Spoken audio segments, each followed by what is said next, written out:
প্রায় ৩ মাস পর খুলল ঢাকা বিশ্ববিদ্যালয়। শিক্ষার্থীরা এখন সেশন জট আতঙ্কের কথা বললেও বিশ্ববিদ্যালয় প্রশাসন বলছে দ্রুত এসব শঙ্কা কাটিয়ে ওঠা সম্ভব। সকালে ক্লাস শুরুর আগে সিনেট ভবনে জুলাই আগস্টের গণ অভ্যুত্থানে শহীদদের স্মরণে ১ মিনিট নীরবতা পালন করেন উপাচার্য সহ বিশ্ববিদ্যালয় প্রশাসন। শারমিন নীরার রিপোর্ট। প্রাণ ফিরেছে দেশের সর্বোচ্চ বিদ্যাপীঠ ঢাকা বিশ্ববিদ্যালয়ে। সকাল ৮টা থেকে ক্লাস শুরু হলেও বেলা বাড়ার সাথে সাথে শিক্ষার্থীদের উপস্থিতি বাড়তে থাকে।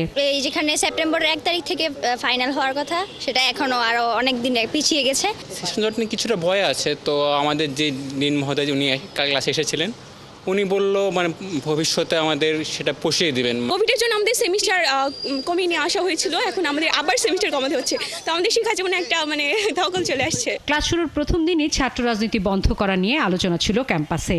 পক্ষে বিপক্ষে দু ধরনের বক্তব্য মিলেছে শিক্ষার্থীদের কাছ থেকে। রাজনীতি বন্ধ হলে যে কোনো সমস্যার সমাধান হবে ব্যাপারটা এমন না, কিন্তু দেখা গেছে যে যতবারই রাজনীতির কথা এসেছে তখনই একটা কিন্তু দল লেজুর ভিত্তিক রাজনীতির কথা চলে এসেছে এখান থেকে। তো সেই জায়গা থেকে আমার মনে হয় রাজনীতি ক্যাম্পাসে একদম নিষিদ্ধ করাই ভালো।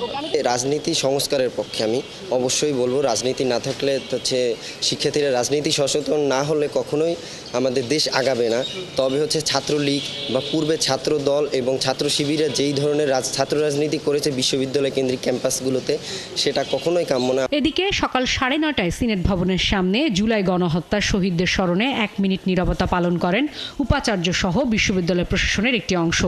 এ সময় সাংবাদিকদের কাছে নিজেদের চ্যালেঞ্জের কথা জানান উপাচার্য। আমরা সেই ট্রমা এবং সার্বিক মানসিক এবং শারীরিক কল্যাণের জন্য কিছু বিশেষ ব্যবস্থা নেওয়ার চেষ্টা করছি। কিছু দ্বন্দ্ব তৈরি হয়েছে বিভিন্ন ক্ষেত্রে, সেটিও নিরসনে আমরা প্রয়োজনীয় পদক্ষেপ নেওয়ার চেষ্টা করছি। এই প্রত্যেকটা বিষয়েই আপনাদের সহযোগিতা দরকার।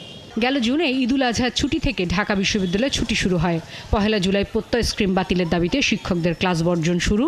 পরে কোটা সংস্কারের দাবিতে আন্দোলন শুরু করে শিক্ষার্থীরা, আর ক্লাসে ফেরেনি। শারমিন নীরা, ৭১, ঢাকা।